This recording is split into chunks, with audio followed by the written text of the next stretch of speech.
Amén. Gloria al Señor.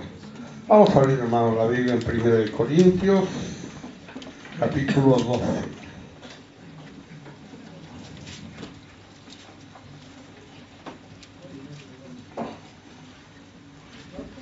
Primera de Corintios, capítulo 12.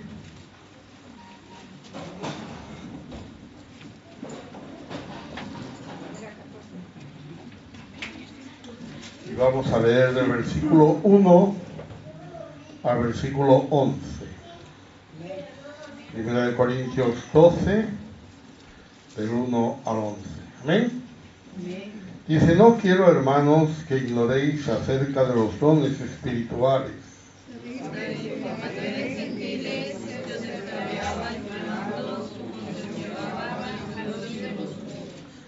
Por tanto, os hago saber que nadie que hable por el Espíritu de Dios llama anatema a Jesús, y nadie puede llamar a Jesús Señor, sino por el Espíritu Santo.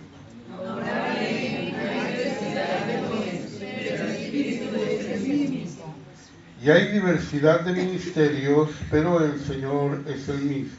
Y hay diversidad de operaciones, pero Dios que hace todas las cosas en todos es el mismo. Pero a cada uno le es dada la manifestación del Espíritu para provecho. Palabra de sabiduría, a otro palabra de ciencia según el mismo Espíritu, a otro fe por el mismo Espíritu, y a otro dones de sanidades por el mismo Espíritu, a otro las milagros, a otro profecía, a otro discernimiento de espíritus, a otro diversos géneros de lenguas, y a otro interpretación de lenguas. Pero todas estas cosas las hace uno y el mismo Espíritu, repartiendo a cada uno en particular como Él quiere. Amén. Gloria al Señor. Pueden sentarse. Seguimos hablando de los dones espirituales. Vamos a empezar a hablar hoy del don de discernimiento de espíritus. Es un don de revelación, juntamente con el don de palabra de sabiduría y palabra de ciencia. Son dones que revelan cosas que no podemos conocer de una manera natural. Revelan cosas que Dios nos da y nos enseña, nos dice, y por lo tanto lo que debemos hacer es escuchar lo que Dios nos dice. Recordamos que cuando hablamos de la profecía, decía, lo que debemos hacer es hablar lo que Dios dice. En este caso estamos hablando, debemos escuchar, debemos ser sensibles a la voz del Espíritu cuando nos habla. Tratamos de definir la palabra discernir. Es una palabra en griego que significa, está formada, diacrisis, está formada de dia, que significa pasar a través de, y crisis, que significa juzgar. Realmente se usa en el griego para hablar de el final de un juicio, la conclusión de ese juicio, o si quiere decirlo así, la opinión judicial acerca de algo. Podríamos decir el veredicto, aunque el veredicto supone más la condena que no la conclusión. Pero es, digamos, lo que ha pasado a través de un juicio y se ha podido discernir. En la Biblia solo aparece 3 veces esta palabra. Y podemos ver en esas 3 veces algún aspecto de ese significado. En Hebreos 5:14.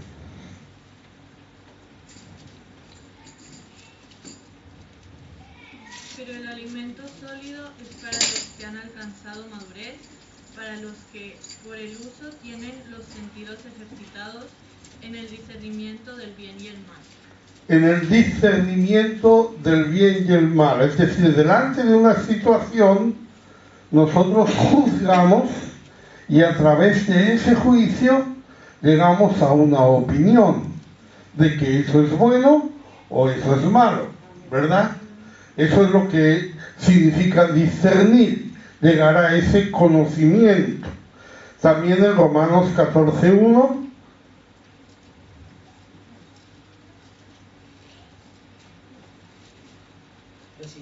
al débil en la fe para no contender sobre opiniones. Aquí se ha traducido contender en vez de discernir, porque lo que nos está diciendo es que no usemos nuestras opiniones, nuestros juicios, nuestros pensamientos para pelearnos entre nosotros. Entonces esta palabra es una palabra que nos está hablando de discernir entre cosas parecidas. Por ejemplo, usted me trae a mí una caja de tornillos y me dice que usted quiere que yo le separe los tornillos del 8 de los otros tornillos. No tengo ni idea, porque no sé discernir cuáles son del 8. Fíjese la diferencia. Yo puedo ver los que son del 8 porque están ahí, pero no los puedo discernir porque no sé juzgar para formarme una opinión de cuáles son del 8 y cuáles no son del 8. O pongamos un ejemplo, usted va a una frutería y usted ve allí un montón de fruta. ¿Está madura o no está madura? ¿Está para comer o no? ¿Se la lleva o no? ¿Sabe usted discernir eso? ¿Se da cuenta? No, ver la fruta la veo, pero yo no sé cuál es la fruta adecuada, no sé cuál está madura, no sé cuál está, no sé discernir. Veo, pero no sé discernir. Entonces la palabra discernimiento quiere decir que no se trata de que usted vea. No, yo lo veo claro, no es que usted lo vea, es que usted lo sepa discernir entre dos cosas iguales, entre tornillos o entre frutas, usted sepa discernir. Entonces el discernimiento de espíritus quiere decir que nosotros vamos a discernir entre espíritus parecidos. ¿Ah? Porque si fueran muy distintos no habría ningún problema, pero parecidos, cosas parecidas, cosas que son del mismo tipo, finalmente son espíritus. Entonces, ¿de qué se trata ese espíritu? ¿Qué es ese espíritu? Es lo que vamos a tratar, o lo que el don le va a permitir discernir. Fíjense que uno puede ver, uno puede llegar a un sitio y decir, yo aquí veo un espíritu raro, pero no sabe qué espíritu es. No sabe si es bueno, si es malo, qué pasa, qué no pasa, ¿verdad? Y mientras no sabe eso, no puede juzgar, no puede opinar, porque no puede pasarlo a través de un juicio claro para usted. Ese es el significado de discernir. La palabra espíritu, que es pneuma, significa corriente de aire. Se aplica a la respiración como un soplo, ¿verdad? Cuando respiramos soplamos, o una brisa. Y por eso también se refiere al espíritu humano. A veces se usa del alma racional o en sentido sobrenatural de ángeles o demonios o incluso del Espíritu Santo, por ejemplo, que es Dios. En la Biblia se traduce de varias maneras, se traduce como aliento, como espíritu, como espiritual, como viento, de muchas maneras. Por tanto, lo que vemos es un don que nos permite ver o entender o discernir a través de, es decir, más allá de lo que se ve, poder discernir el mundo espiritual para llegar a una conclusión o a una opinión espiritual. Reconocer también la existencia y la manifestación de los espíritus. Bien, tenemos que hablar un poquito de esto. Quizá algunos se vayan a asustar, pero no hay que asustarse. Hay espíritus. Hay un mundo espiritual alrededor. Existe ese mundo espiritual. Muchas veces uno se imagina que por aquí hay ángeles volteando, demonios arrastrándose, tal y cual. No es así. No es así. Hay un orden, hay un gobierno, tanto de ángeles como de demonios, y no van por ahí por libre, como haciendo lo que les da la gana y yendo por donde quieren.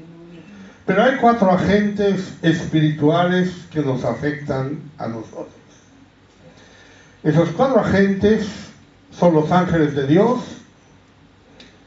y son los ángeles demoníacos, fuera de nosotros.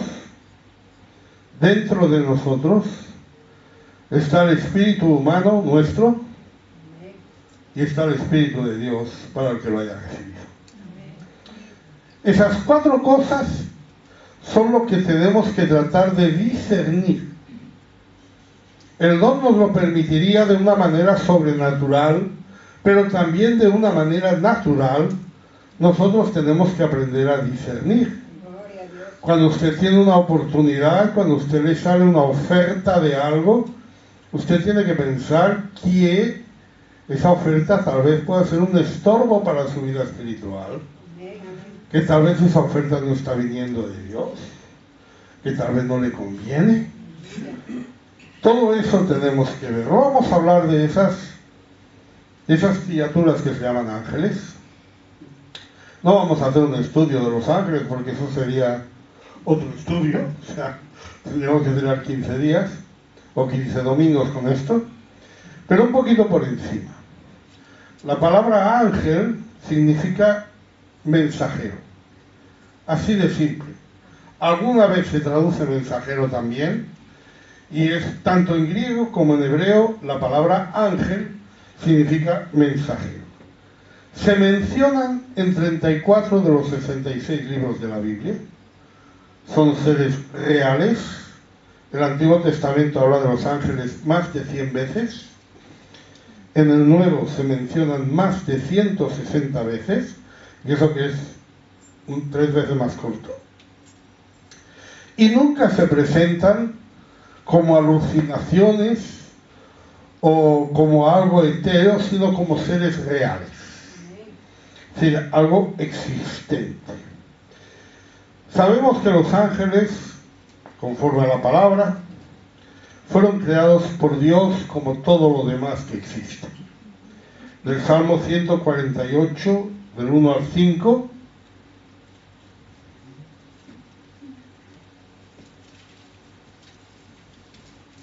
dice, alabad a Jehová desde los cielos, alabadlo en las alturas, alabadlo vosotros todos sus ángeles, alabadlo vosotros todos sus ejércitos, alabadlo sol y luna, alabadlo todas vosotras lucientes estrellas, alabadlo cielos de los cielos y las aguas que están sobre los cielos, alaben el nombre de Jehová, porque él mandó y fueron creados.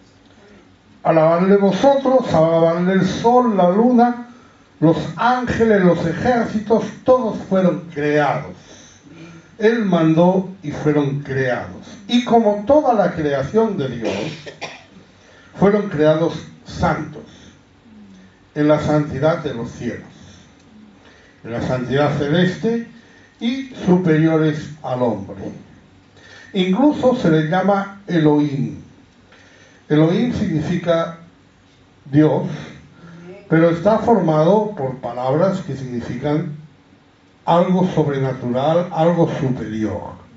La palabra Dios, cuando hablamos de Elohim, no se refiere solamente al Dios verdadero, también los dioses falsos son Elohim, porque es la palabra Dios. O sea, es un adjetivo, no es un nombre. No identifica a una persona concreta, sino una posición, la posición de Dios. Y esa posición puede ser que usted se la dé a algo que no lo es, pero normalmente pues se entiende que se la da a algo que para usted es grande, es superior, es más alto que usted. Entonces los ángeles son llamados Elohim en un versículo, en el Salmo 8:5.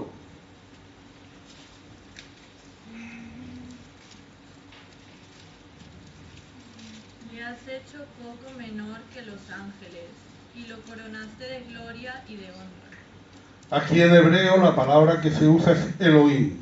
Lo has hecho un poco menor que los Elohim. Usted dirá, ¿por qué no tradujeron dioses? Pues porque evidentemente el que tradujo entendió que se refería a ángeles. Y lo podemos decir que es así, que es inspirado por Dios y que realmente la traducción correcta es ángeles, porque en Hebreos 2:7 el autor inspirado cita este salmo y usa la palabra ángel en griego. No usa la palabra Elohim, ni usa la palabra Theos, que sería la palabra Dios en griego. Por lo tanto, la interpretación correcta, sin duda alguna, es que se refiere a los ángeles, porque eso lo tenemos apoyado por el mismo texto bíblico.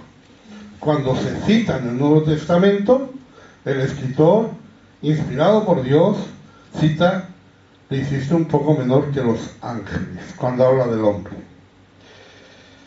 Por tanto, los ángeles no son la evolución de otra forma de vida, no son como hombres que han muerto, buenos hombres, buena gente, que se mueren y que se convierten en ángeles, sino que son otro orden de criaturas, otro orden de seres, unos seres espirituales, es decir, incorpóreos, que no tienen cuerpo, unos seres inteligentes, muy inteligentes, con una inteligencia limitada, evidentemente, pero más inteligentes que los hombres, también unos seres poderosos, también con un poder limitado, pero más poderosos que los hombres, y que tienen voluntad. Se sujetan a Dios en su voluntad. No procrean, no mueren, por lo tanto, todos fueron creados al mismo tiempo. El número de ángeles que existen es siempre el mismo. Los ángeles no nacen ni se procrean, y antes del mundo fueron creados. En Job 38, del 4 al 7, son palabras que le habla Dios a Job. ¿Dónde estabas tú cuando yo fundaba la tierra? Házmelo saber si tienes inteligencia. ¿Quién ordenó sus medidas, si lo sabes? ¿O quién extendió sobre ella por red? ¿Sobre qué están fundadas sus bases? ¿O quién puso su piedra angular cuando alababan todas las estrellas del alba y se regocijaban todos los hijos de Dios? Dios le dice a Job que cuando se creó el mundo, se regocijaban todos los hijos de Dios. Evidentemente refiriéndose a los ángeles, puesto que el hombre no estaba ahí todavía. La palabra hijo en hebreo, hay que aclararlo, viene de baná, que es una palabra que significa construir, porque el hijo es el que construye la casa entendiendo por casa la generación, es decir, no la casa física, sino el que va construyendo, por decirlo, diríamos nosotros hoy, el apellido, y es una palabra que tiene muchos significados, también en castellano. Se puede usar desde una cría de animal a la que se le llama hijo, hasta un súbdito de un reino al que se le llama hijo, ¿no? Como alguien puede decir que es hijo de su patria, yo soy hijo de España, yo soy hijo de aquí o yo soy hijo de allá, ¿verdad? Entonces la palabra hijos de Dios no nos tiene que despistar para decir, entonces los ángeles son hijos de Dios como nosotros. No, estamos hablando de otra cosa. Pero ahí se les llama hijos de Dios, nos dice Dios que cuando Él creó el mundo, ellos se regocijaron, estaban allí ya. En las visiones celestiales, en las visiones que tenemos que ellos se representen en la tierra, que hayan aparecido a alguien, se aparecieron a varias gente, siempre se aparecen en forma humana y se aparecen en forma de hombre. En las visiones celestiales ya son más complicadas. Hay figuras muy raras, hay formas muy extraordinarias, incluso vamos a leer una visión muy curiosa de Zacarías 5, del 5 al 9.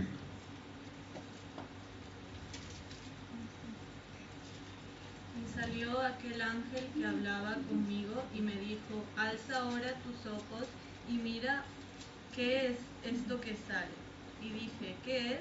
Y él dijo, este es un efa que sale. Además dijo, esta es la iniquidad de ellos en toda la tierra. He aquí levantaron la tapa del plomo y una mujer estaba sentada en medio de aquel efa.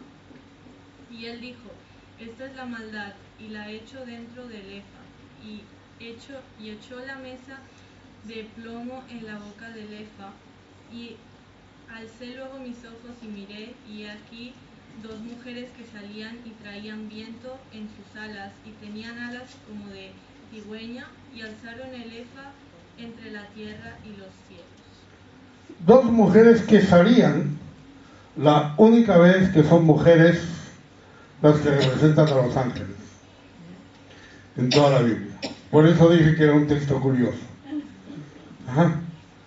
Eso no tiene que abrir ningún debate porque los ángeles no tienen sexo, es decir, que ni son hombres ni son mujeres, pero sí es verdad que siempre que aparecen en la tierra aparecen como hombres, y en las visiones celestiales pues aparecen de muchas maneras. A veces sabemos que se aparecen como serafines o lo que sea, pero también en una ocasión por lo menos son dos mujeres. Para curiosidad de los curiosos. Entonces, el ministerio, vamos a decirlo así, eterno de los ángeles, la razón de ser de los ángeles, evidentemente no somos nosotros, no fueron creados para nosotros, fueron creados para Dios. Entonces, la razón o el ministerio de los ángeles es alabar, es adorar y es servir a Dios. Ellos se gozan en las obras de Dios y ejecutan la palabra de Dios. Esa es su función. En el Salmo 103:20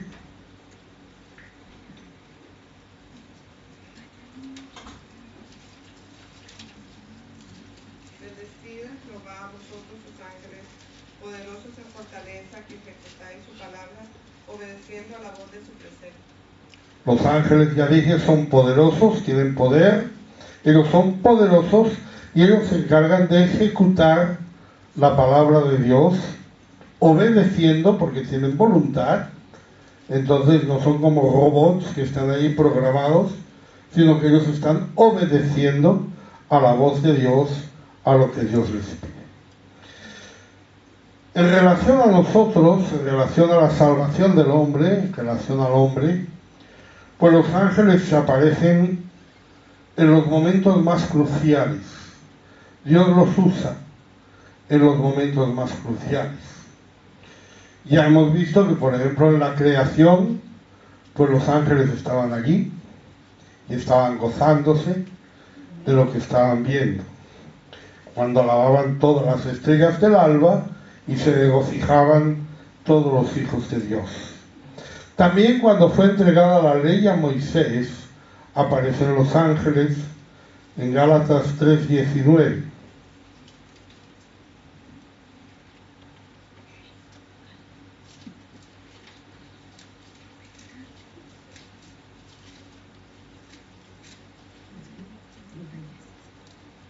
Entonces, ¿para qué sirve la ley? Fue añadida a causa de las transgresiones hasta que viniese la simiente a quien fue hecha la promesa, y fue ordenada por medio de ángeles en mano de un mediador. Fue ordenada por medio de ángeles. En otros lugares, si esto fuera un estudio sobre los ángeles, estaríamos viendo más textos. En otros lugares dice que en la zarza quien habló fue un ángel. En fin, de muchas maneras, de alguna manera los ángeles están involucrados en la entrega de la ley a Moisés. Cuando llega la hora de que Dios se manifiesta en carne, cuando llega la hora de la llegada de Jesús, hay un despliegue angélico, digamos, importante, tanto en el nacimiento, como en la vida, como en la resurrección, como en la ascensión de Cristo. Y el mismo Cristo habló de los ángeles como seres reales que existían.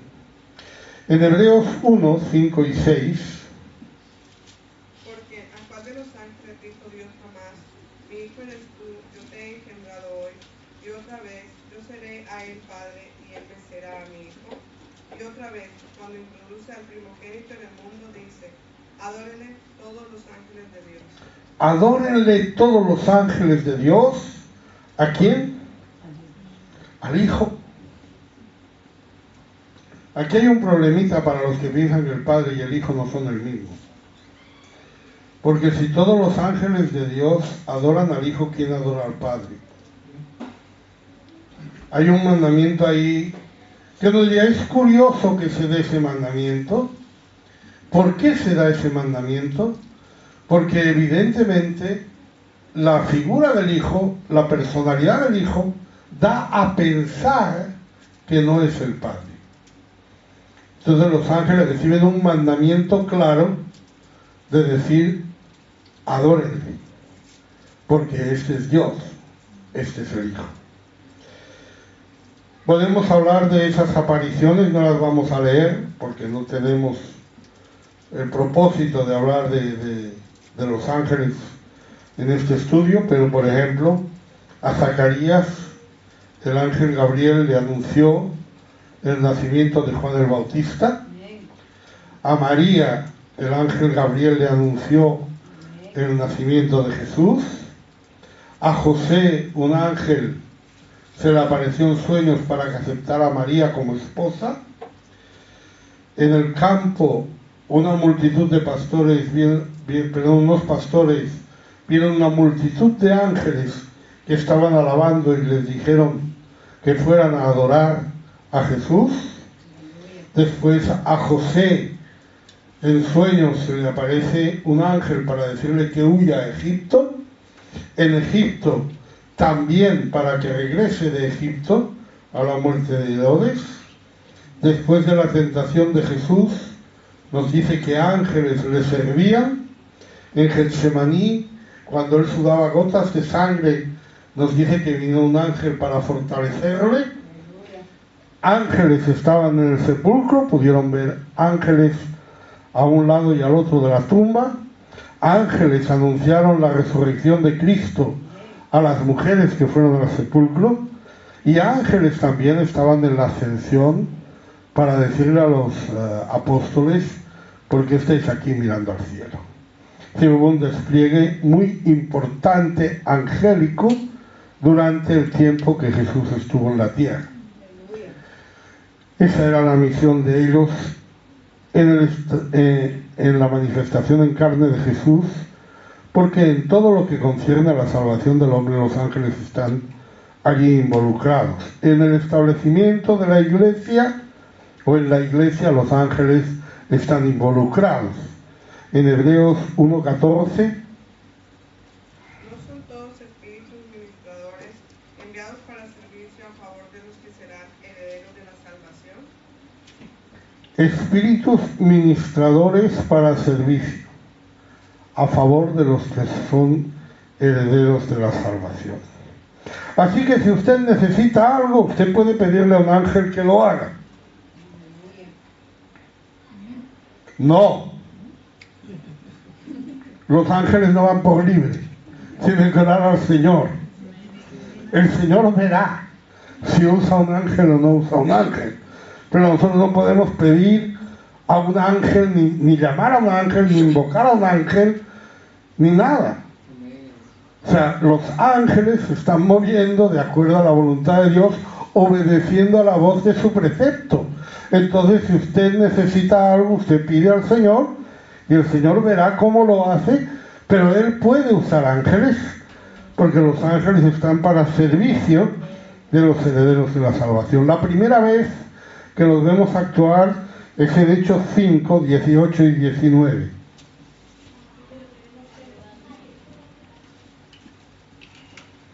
Y echaron mano a los apóstoles y los pusieron en la cárcel pública. Mas un ángel del Señor, abriendo de noche las puertas de la cárcel y sacándolos vivos. La primera vez que hubo un milagro en la iglesia, de ese cojo de nacimiento, tomaron a Pedro y a Juan, los metieron en la cárcel y un ángel los sacó de la cárcel. Ellos seguramente estaban orando y el Señor quiso usar un ángel. ¿Podía haberlo hecho directamente? Sí, quiso usar un ángel. Ahí tendremos más cosas en Hechos de los Apóstoles en las que veremos actuar un ángel envió a Felipe a hablar con el eunuco, un ángel también se apareció a Cornelio para decirle que fuera a buscar a Pedro, que le hablaría las palabras de salvación. En otra ocasión también Pedro será librado de la cárcel por un ángel. Herodes murió comido de gusanos por la acción de un ángel. Y también Pablo, cuando tuvo el naufragio, recibió aliento a través de un ángel que se le apareció. Por tanto, sabemos que los ángeles hoy están al servicio ¿de quién? De Dios. Y Dios los usa para el servicio a la iglesia, para ministrar a la iglesia. ¿Amén? Pero nosotros no podemos rendir culto a los ángeles, porque los ángeles son los mandados, por decirlo así. O sea, los ángeles no son los que deciden. Ya dije antes, a veces parece que uno piensa que hay espíritus por ahí moviendo, saber qué van a hacer. No, o sea, Dios está gobernando sus ángeles. Si Dios quiere, le enviará un ángel. Si Dios quiere, actuará directamente. Dios verá lo que hace, pero nosotros, nuestra oración y nuestro culto no puede ser a los ángeles, tiene que ser a Dios, por muy importante que sea ángel. Y también sabemos que los ángeles tienen un lugar importante en el final del siglo. En el rapto de la iglesia, en 1 de Tesalonicenses 4:16,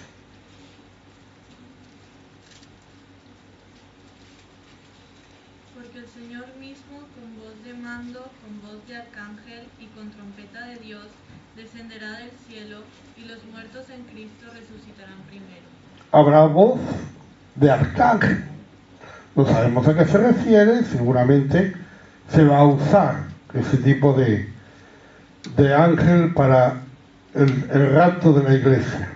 También sabemos que vendrán con Jesús cuando vengan a reinar, y en la revelación del juicio de Apocalipsis, que por cierto es el libro que más los menciona, en el juicio pues ellos son los que apartarán los malos y los justos. Por tanto, ellos se interesan por el ministerio, por el progreso de la iglesia. En 1 Corintios 4:9,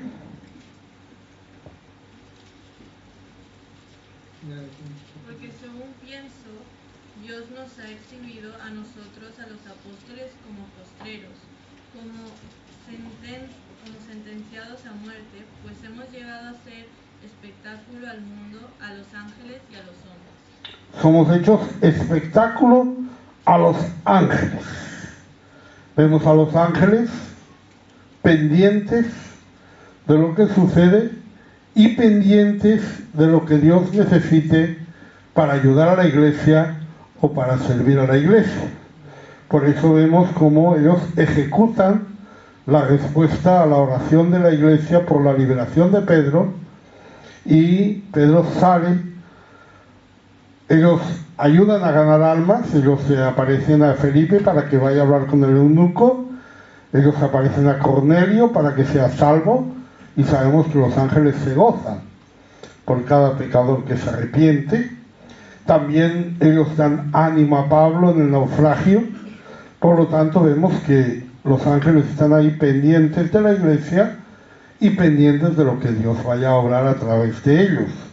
No siempre Dios usará ángeles, pero puede hacerlo. En todo caso, siempre la gloria es para Dios y no para el ángel. La oración es para Dios y no para el ángel. No tengamos nada. Usted sabe que hay grupos de religiones que sus bases son lo que ángeles han dicho o lo que ángeles han revelado.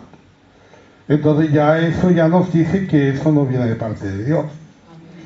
Porque Dios puede obrar a través de ángeles, pero la gloria siempre puede ser para Él. Podemos ver el ejemplo en la liberación de Pedro, en Hechos 12, del 7 al 10.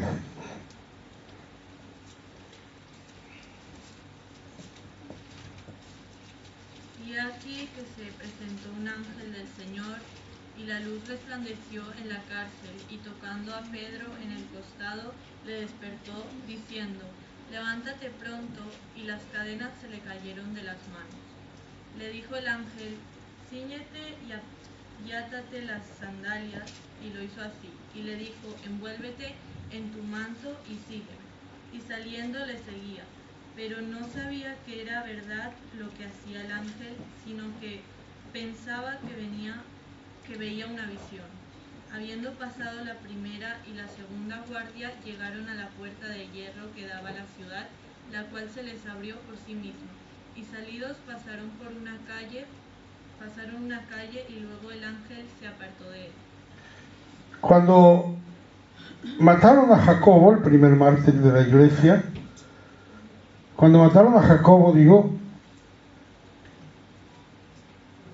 también tomaron a Pedro, porque a la gente le gustó la idea. Pero pues vamos a matar también a Pedro.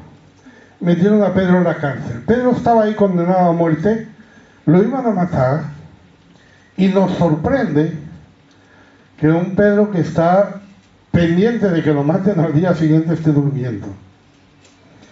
Pero durmiendo a pierna suelta. O sea, durmiendo que tiene que venir un ángel y le tiene que tocar, y le tiene que despertar, y le tiene que hablar. Este ángel le toca, le habla, le despierta, le acompaña, le dice que le siga. Él le sigue, él llega, y en un momento dado, pues cuando ya están fuera de la cárcel, se apartó de él. Ahora Pedro nos va a dar el testimonio de lo que ha pasado. Hechos 12, versículos 11 y 17. Entonces Pedro, volviendo en sí, dijo: ahora entiendo verdaderamente que el Señor ha enviado su ángel y me ha librado de la mano de Herodes y de todo lo que el pueblo de los judíos esperaba. 17. Pero él, haciéndoles con la mano señal de que callasen, les contó cómo el Señor le había sacado de la cárcel, y dijo: haced saber esto a Jacob y a los hermanos. Y salió y se fue a otro lugar. ¿Se dan cuenta cuál es el testimonio de Pedro? Pedro lo tiene claro. Pedro dice: el Señor ha enviado a su ángel. Él no está diciendo: hermanos, un ángel me sacó de la cárcel. ¿Qué es lo que nosotros diríamos? Nuestro testimonio diría: oye, hermano, esta semana me ha pasado algo. Imagine que ha venido un ángel. Y que vino un ángel y que me habló, y que me dijo y que me libró. Yo vi ese ángel, hermano, y yo no... ¡ay, un ángel, hermano! Pedro no está hablando así. El Señor envió a su ángel. ¿La gloria para quién? Para el Señor, no para el ángel. Ya la segunda vez que habla dice: el Señor le había sacado de la cárcel. Contó cómo el Señor le había sacado de la cárcel, ya ni menciona al ángel. Ya se fue el Señor. ¿Qué fue el ángel? El ángel fue el ejecutor de la palabra de Dios, porque Dios así lo quiso. Así que nosotros sabemos que hay ángeles de Dios que existen y que están ahí y que sirven a Dios y que Dios los usa. Si alguna vez tiene una experiencia con un ángel, pues adore a Dios, no adore al ángel. Dele la gloria a Dios. Bien, hemos dicho que en segundo lugar también hay ángeles demoníacos, y vamos a hablar un poquito de esto también. No acabaremos hoy, pero vamos a empezar. Satanás existe, no es solo la personificación del mal, no es como una figura mítica, sino que existe, era un ángel de Dios que cayó, y como tal, como ángel de Dios, pues posee los atributos de los ángeles. Es inteligente más que nosotros, aunque no es omnisapiente. Es poderoso más que nosotros, aunque no es todopoderoso. Y tiene voluntad para hacer lo que Él quiera. Él es la cabeza de los demonios, como Dios es la cabeza de los ángeles.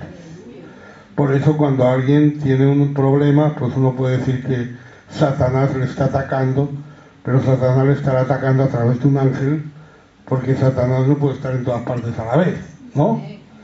Pero es correcto, si usted quiere usar la expresión, porque realmente pues los demonios están actuando no por su cuenta, no de una manera como a ellos les da la gana, sino siguiendo las estrategias de su jefe. 7 libros en el Antiguo Testamento mencionan a Satanás por su nombre. 7 libros. En el Nuevo Testamento se le menciona en 29 pasajes, y en 25 de esos pasajes quien habla es el Señor, que no tiene ninguna duda de su existencia y de su reinado en este mundo. En Lucas 11:18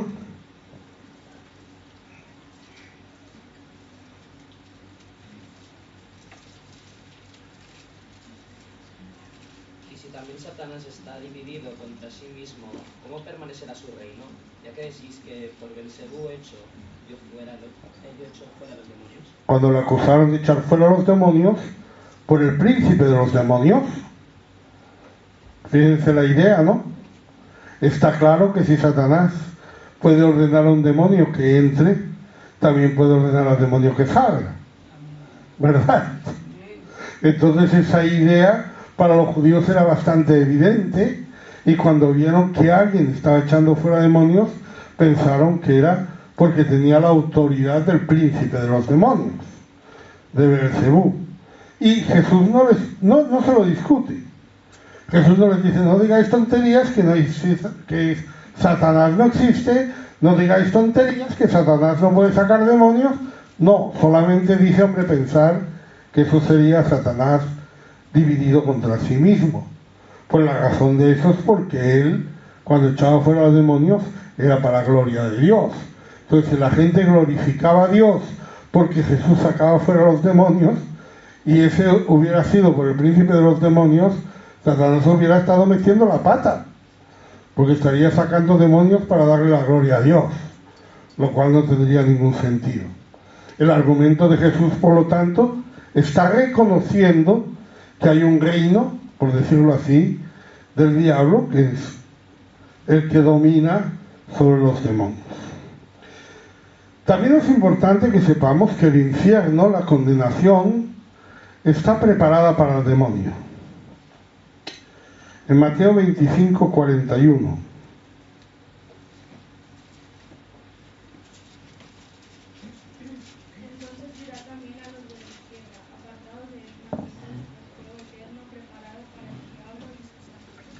El infierno no fue preparado para los hombres, no fue preparado para los pecadores, fue preparado para el diablo y sus ángeles.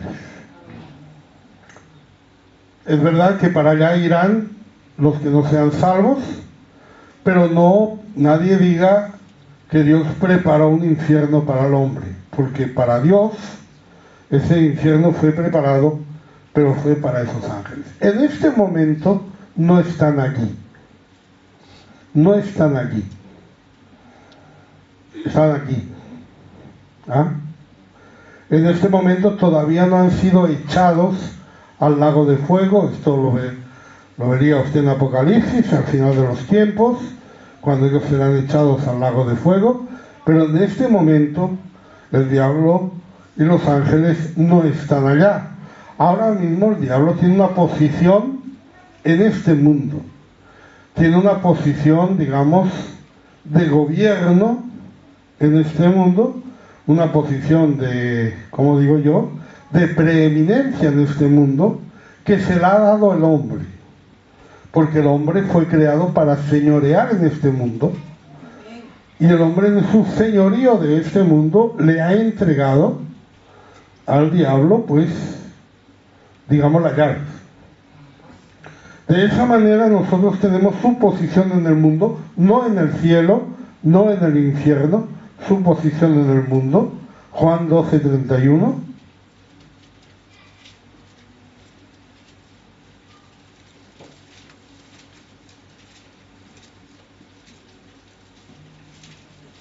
ahora es el juicio de este mundo, ahora el príncipe de este mundo será echado fuera. Él es el príncipe de este mundo. En 2 Corintios 4:4.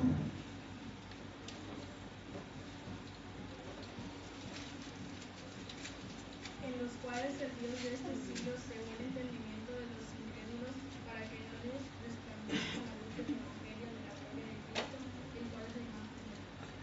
Él es el Dios de este siglo. Y en Efesios 2:2.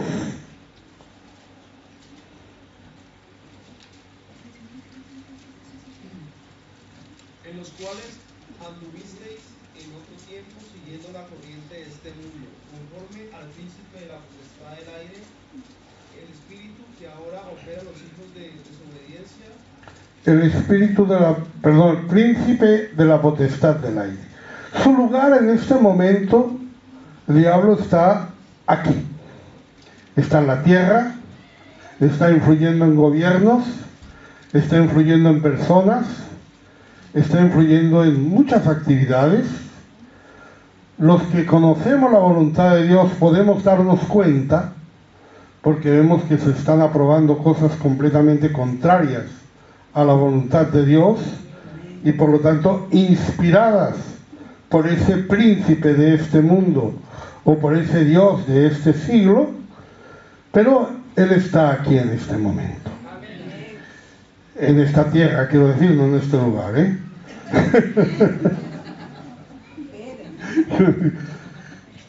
A veces la gente piensa, no, el diablo está en el infierno, el diablo está en los... No, el diablo está en la tierra. Los demonios están en la tierra. Una vez más les digo, no están por ahí pululando para ver qué hacen, sino que están siguiendo una estrategia según lo que les mande su jefe. A Satanás se le llama Satanás, que en hebreo significa adversario, se le llama así 52 veces. Se le llama diablo, que es una palabra griega que significa calumniador, se le llama así 35 veces. No calumnie a su hermano, déjele ese trabajo al diablo, usted no lo haga. Se le llama Belcebú. Belcebú viene del hebreo Baal-Zebul, que significa señor de las moscas. ¿Le dice algo ese nombre? Ese nombre es el que usaron para decirle a Jesús que echaba fuera por el príncipe de los demonios.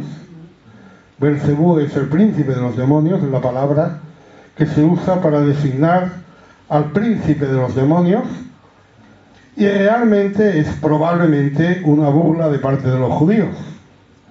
En realidad la palabra sería Baal Sabaoth, que significa señor de los ejércitos, pero los judíos pues le llamaban señor de las moscas, como diciendo es el señor de los ejércitos de moscas que hay en el mundo, ¿no? Pero en todo caso, esa es una palabra que usaba el judío, solo se usa en esos textos en los que se acusa a Jesús de echar fuera demonios por el príncipe de los demonios. Solamente allí se le llama Belcebú.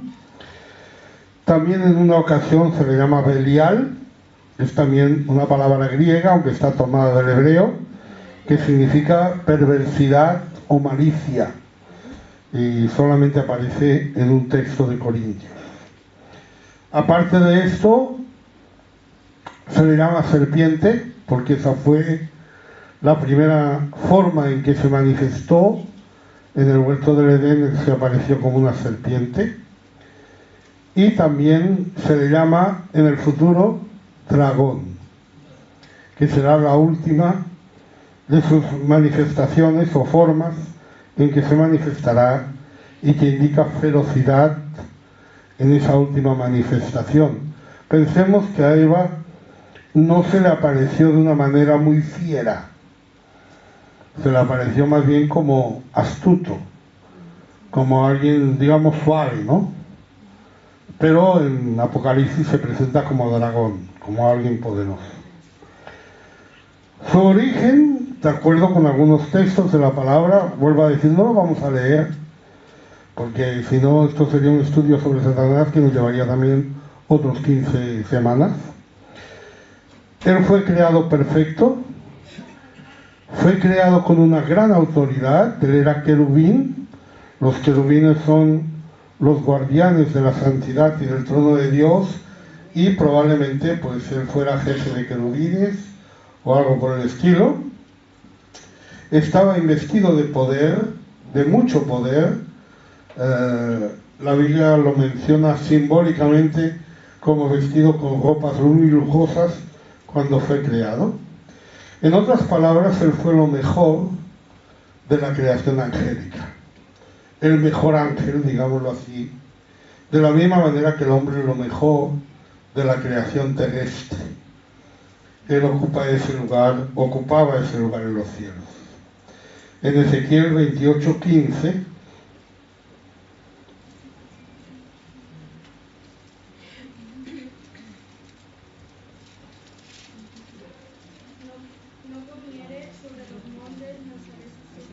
Ezequiel 28:15. Dice Ezequiel 28:15, perfecto eras en todos tus caminos desde el día en que fuiste creado hasta que se halló en ti maldad. Perfecto hasta que se encontró en ti maldad. Fuiste creado perfecto hasta que se halló en ti maldad. Es pues Satanás el creador del pecado, el fundador del pecado. El pecado no lo creó Dios, ni lo hizo Dios, pero el pecado nace de un acto de libre albedrío de Satanás. Un acto que, de la voluntad, vamos a decirlo así, de la soberana voluntad de Satanás, que él quiso y con pleno entendimiento, es decir, sabiendo lo que hacía, porque no era tonto y era perfecto, sabiendo lo que hacía, sin que nadie le tentara, sin que nadie le incitara, quebró la voluntad de Dios a propósito y corrompió su santidad, envanecido por el poder que se le había dado y usando los beneficios propios. Quiero que note ese hecho. Nosotros hoy, el pecado es algo, como le diría, natural en nosotros. Y lo hablaremos más adelante esto. Llega a ser algo natural en nosotros. Y cuando nosotros pecamos, podemos decir que hemos sido tentados. Satanás nunca fue tentado. Él se rebeló. Seguramente se rebeló creyendo que iba a ganar. Te dice, nadie puede ganar a Dios. Eso lo sabemos ahora porque Satanás no pudo. Pero todos los que hacen un golpe de estado piensan que van a ganar. Si no, no lo harían, ¿verdad? Entonces él pensó eso. Y él fue el creador, el que formó, con su primer pecado, pues desató, digámoslo así, toda una serie de acontecimientos que nos llevan al pecado, que nos hacen pecar. La razón de eso, en Ezequiel 28:16, a causa de la multitud de tus contrataciones fuiste lleno de iniquidad y pecaste, por lo que yo te eché del monte de Dios y te arrojé entre las piedras del fuego, oh querubín protector. A causa de la multitud de tus contrataciones, esto significa comercio. Quiere decir que él tenía una capacidad de decisión, una capacidad de negociación, y que la estaba usando para su propio beneficio, y llegó a pensar que él podía llegar a ser como Dios. La razón de esto es su envanecimiento. Fíjense que hay algo interesante en esto, porque el envanecimiento es algo que va incluido en los privilegios de las personas. Cuando alguien tiene un privilegio, hay un peligro de envanecimiento,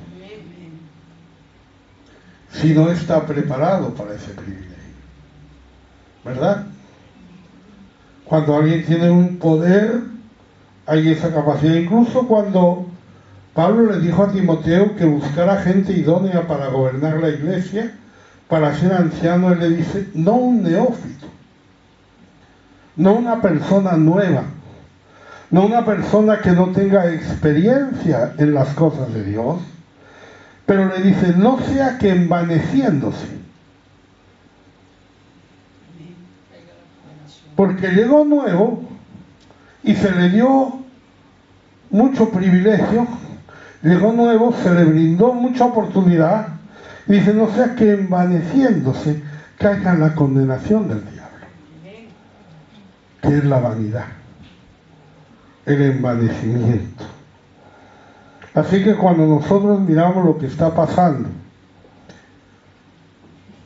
con el pecado, ¿por qué está pasando?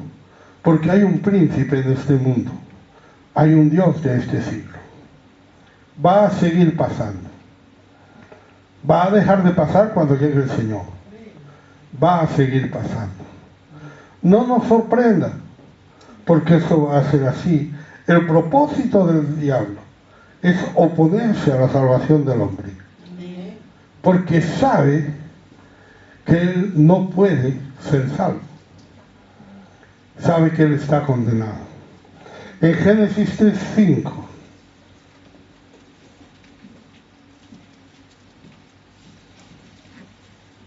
sino que sabe Dios que el día que comáis de él serán abiertos vuestros ojos y seréis como Dios, sabiendo el bien y el mal. esa fue la tentación a Eva. Fíjese el concepto que le da a Eva. Era el concepto que él había tenido para sí mismo. Él había querido ser como Dios. Y la tentación que le da a Eva es esa. Podría haber sido cualquier otra. Podría haberle dicho, come ese fruto que está muy bueno, está muy rico, te va a gustar, es muy dulce. ¿Ah? Pero no, él apela a una condición, seréis como Dios. Algo que Adán y Eva nunca habían pensado. Adán y Eva fueron creados, tenían perfecta comunión con Dios, hablaban con Dios, tenían ese tú a tú con Dios. Y ellos nunca se les ocurrió decir, yo voy a ser como Él. Sino que ellos pues estaban encantados. Adán estaba encantado con Eva. Dijo, este es hueso de mis huesos y carne de mi carne. Estaba encantado con su jardincito. Estaba encantado con todos los árboles frutales que había a su alrededor. Estaba encantado con su vida. Entonces nunca hubiera dicho yo quiero ser como Dios. Sin embargo, el diablo lo que le puso es esa idea. Puedes aspirar a más. Puedes llegar más alto. Entonces, eso era lo que él había vivido. Y eso es el envanecimiento. Y ese envanecimiento fue la ruina para el diablo. Y es la ruina para muchos hombres.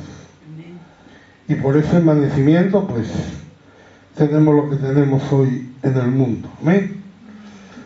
Vamos a seguir hablando un poquito más de la actividad de este personaje.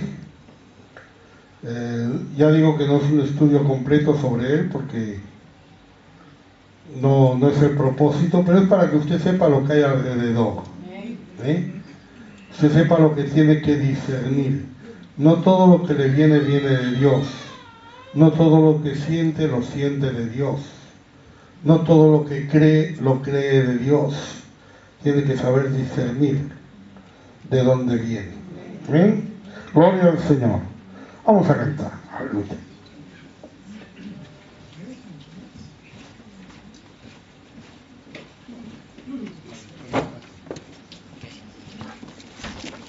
¿Dónde está Jesús? Sí.